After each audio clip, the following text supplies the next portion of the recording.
Hello दोस्तों, welcome back to our YouTube channel today psychology. आज हम बहुत ही इंटरेस्टिंग टॉपिक पर डिस्कशन करेंगे। दोस्तों, आपने दुनिया के 7 अजूबों के बारे में तो सुना ही होगा, लेकिन आज हम दुनिया के 8वें अजूबे यानी कि पावर ऑफ कंपाउंडिंग के बारे में बात करेंगे, जिसका इस्तेमाल करके दुनिया के सबसे अमीर लोग और भी अमीर बनते हैं। तो आज के इस वीडियो में हम पावर ऑफ कंपाउंडिंग के बारे में समझेंगे और मैं कुछ ऐसे सीक्रेट शेयर करूंगा जो हमें स्कूल और कॉलेजेस में नहीं सिखाए जाते, जिसकी वजह से हमें लगता है कि अमीर बनना हमारे लिए एक इम्पॉसिबल चीज़ है। तो दोस्तों, इस वीडियो में हम देखेंगे कि पावर ऑफ कंपाउंडिंग क्या है, ये काम कैसे करता है और टाइम का कंपाउंडिंग में कितना बड़ा रोल है। और अगर आपकी एज कम है, 20-22 साल है, तो ये वीडियो आपके लिए बहुत ही इम्पोर्टेंट होने वाला है, क्योंकि जितनी जल्दी आप लाइफ में पावर ऑफ कंपाउंडिंग का यूज़ करने लग जाएंगे, आपके लिए उतना ही अच्छा रहेगा और आप जल्दी अमीर बन पाएंगे। तो इसीलिए इस वीडियो को एंड तक ज़रूर देखिएगा। तो सबसे पहले समझते हैं पावर ऑफ कंपाउंडिंग होता क्या है। कंपाउंडिंग का मतलब होता है इंटरेस्ट का इंटरेस्ट कमाना।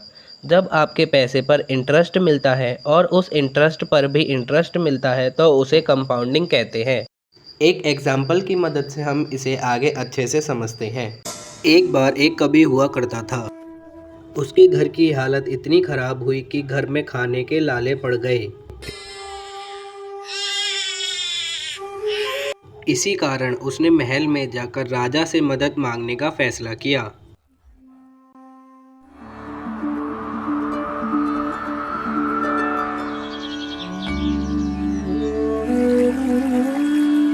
राजा के बुलाए जाने पर उसने अपनी कविताएं पढ़नी शुरू कर दी।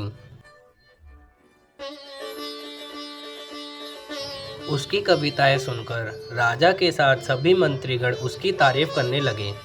राजा बहुत प्रसन्न हुआ और उसने कवि से अपना इनाम मांगने के लिए कहा। कवि ने शतरंज की ओर इशारा करते हुए कहा, महाराज, अगर आप पहले खाने में चावल का एक दाना रखें और हर खाने में उसे दुगना करते जाएं, तो मैं समझूंगा कि मुझे मेरा इनाम मिल गया। बस इतना ही? राजा ने पूछा, सिर्फ चावल का एक दाना और सोना नहीं? जी हाँ महाराज। तो फिर ऐसा ही हो।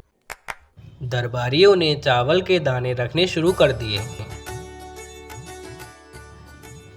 पहले खाने में 1, दूसरे खाने में 2, तीसरे खाने में 4, चौथे खाने में 8। इस तरह वो चावल के दाने को रखते गए। जब 10वें खाने में चावल के दाने रखने की बारी आई तो उन्हें 512 चावल के दाने रखने पड़े। 20वें खाने तक चावल की संख्या बढ़कर 5,24,288 हो गई।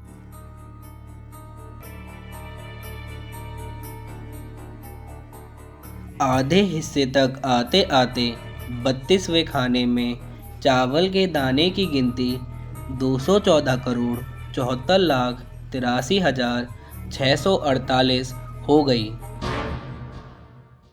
जल्द ही चावल की गिनती अरबों खरबों तक पहुंच गई।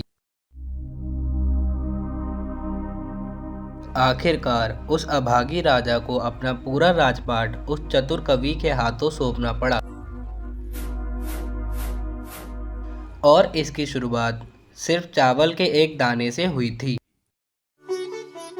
Moral of the story, power of compounding को कम नहीं समझना चाहिए। तो देखा आप लोगों ने, जहाँ शतरंज के पहले खाने में सिर्फ चावल का एक ही दाना था और 10वें खाने में सिर्फ 512 दाने ही थे, वहीं 20वें खाने में चावल के दानों की संख्या बढ़कर 5,24,288 हो गई और आधे शतरंज यानी कि 32वें खाने में चावल की संख्या 214,74,83,648 हो गई थी। और अगर हम बात करें चावल के दानों की संख्या आखिरी खाने में कितनी होती यानी कि 64वें खाने में, तो उन्हें गिन पाना बहुत मुश्किल है। आपने पावर ऑफ कंपाउंडिंग को तो देख ही लिया होगा। इसे और अच्छे से समझने के लिए हम देखते हैं कि पावर ऑफ कंपाउंडिंग काम कैसे करता है। पावर ऑफ कंपाउंडिंग के वर्क को समझने के लिए हम एक एग्जाम्पल की हेल्प लेंगे। 2 दोस्त हैं, एक का नाम है कुणाल, दूसरे का नाम है हिमांशु। दोनों की एज 20 साल है। 20वें जन्मदिन पर उनके पापा उन दोनों को 2-2 लाख रुपए देते हैं। तो वो दोनों उन पैसों को इन्वेस्ट कर देते हैं, जहां उन्हें ईयरली 15% का रिटर्न मिलता है। तो ईयर के एंड में उन दोनों को 30,000 रुपये का रिटर्न मिलता है। रिटर्न मिलने के बाद हिमांशु उन पैसों को विड्रॉ कर लेता है और उन पैसों से अपने लिए एक न्यू स्मार्टफोन खरीद लेता है और बाकी के 2 लाख रुपयों को वहीं पर इन्वेस्टेड रहने देता है। वहीं दूसरी तरफ कुणाल कंपाउंडिंग की पावर को जानता था, तो कुणाल उन पैसों को विड्रॉ नहीं करता, उन्हें वहीं इन्वेस्टेड ही रहने देता है। अब अगले साल उन दोनों को 15% का रिटर्न मिलता है और हिमांशु वापस से उन पैसों को फ्री मनी समझकर विड्रॉ कर लेता है और उन पैसों को पार्टीज और शॉपिंग में खर्च कर देता है। लेकिन कुणाल को दूसरे साल 34,500 का रिटर्न मिलता है, क्योंकि उसने अपने 30,000 रुपयों को इन्वेस्टेड ही रखा था, तो उन 30,000 रुपयों पर भी उसे रिटर्न मिलता है। इसलिए कुणाल को दूसरे साल 4,500 रुपये ज़्यादा इंटरेस्ट मिला। अब आपको यह अमाउंट इतना बड़ा नहीं लग रहा होगा और आप सोच रहे होंगे कि इससे तो आप अमीर नहीं बन पाएंगे। तो हम फास्ट फॉरवर्ड करके आगे जाते हैं। 15 साल बाद हिमांशु के पास वही 2 लाख रुपए हैं, क्योंकि वो हर साल अपने रिटर्न को विड्रॉ करके इधर उधर खर्च कर देता था और उसे अभी भी 30,000 रुपये का ही रिटर्न मिल रहा है, क्योंकि उसकी इन्वेस्टेड अमाउंट अभी भी 2 लाख रुपये ही है।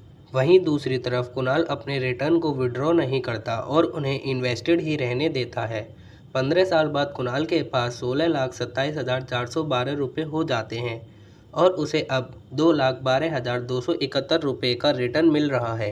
तो आपने देखा, कुणाल की इन्वेस्टेड वैल्यू हिमांशु की इन्वेस्टेड वैल्यू से 8 गुना ज़्यादा है।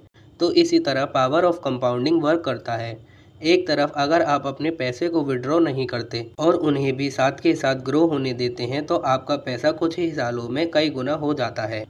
तो दोस्तों, हमें स्कूल में कंपाउंड इंटरेस्ट पढ़ाया तो जाता है, लेकिन ये नहीं सिखाया जाता कि उसे यूज़ कैसे करना है, जिसकी वजह से स्कूल में हमें ये कॉन्सेप्ट बहुत ही मुश्किल लगता है और हम रियल लाइफ में कंपाउंडिंग का यूज़ नहीं कर पाते और अपने पैसों को हिमांशु की तरह इधर उधर खर्च कर देते हैं। लेकिन अगर आप पावर ऑफ कंपाउंडिंग को सही टाइम पर समझ जाते हैं, तो आप कुछ ही सालों में अमीर बन सकते हैं। जब टाइम की बात आ ही रही है, तो हम देखते हैं कि टाइम का कितना बड़ा रोल है कंपाउंडिंग में, मतलब टाइम इन कंपाउंडिंग। इसे भी हम एक एग्जाम्पल के थ्रू समझते हैं। वही 2 दोस्त हैं, कुणाल और हिमांशु। इन दोनों की अब उम्र 25 साल हो चुकी है और दोनों ने अपनी पढ़ाई पूरी कर ली है और अब इनकी नौकरी लग चुकी है। दोनों ही 1 लाख रुपए महीना कमा रहे हैं। कुणाल, जिसे कंपाउंडिंग के बारे में पता है, तो वो 25 साल की उम्र से ही अपनी सैलरी का 30% यानी कि 30,000 रुपये की मंथली एसआईपी शुरू कर देता है, वो भी 15% ईयरली रिटर्न के साथ। वहीं दूसरी तरफ हिमांशु कोई सेविंग नहीं करता। 10 साल बीत जाते हैं और अब उन दोनों की उम्र 35 साल हो चुकी है। हिमांशु, जो अब 35 साल का है, उसके पास कोई भी सेविंग्स नहीं है। वहीं दूसरी तरफ कुणाल के पास 83,59,718 रुपये का कॉर्पस है। कुणाल की इतनी सेविंग्स को देखकर हिमांशु डिसाइड करता है कि अब वो भी पैसे को सेव करेगा और कुणाल से 10,000 रुपये ज़्यादा सेव करेगा। मतलब हिमांशु अब 40,000 रुपये पर मंथ की एसआईपी करेगा और कुणाल सोचता है कि जो उसकी एसआईपी चल रही है उसी में रेगुलरली इन्वेस्ट करेगा। दोनों दोस्त 60 साल की उम्र तक एसआईपी को करने का डिसीजन लेते हैं। 25 साल बाद दोनों की उम्र 60 साल हो चुकी है। दोनों के पास सेविंग्स भी है, तो दोनों रिटायर होने का फैसला करते हैं और अपनी एसआईपी को तोड़ने का फैसला करते हैं। 60 साल की उम्र में हिमांशु के पास 15,13,62,949 रुपये होते हैं। वहीं दूसरी तरफ कुणाल के पास अब 44,58,19,347 रुपये होते हैं, क्योंकि उसने 25 साल की उम्र से ही इन्वेस्ट करना शुरू कर दिया था। दोस्तों, देखा आप लोगों ने, टाइम की वजह से कितना डिफरेंस आ गया।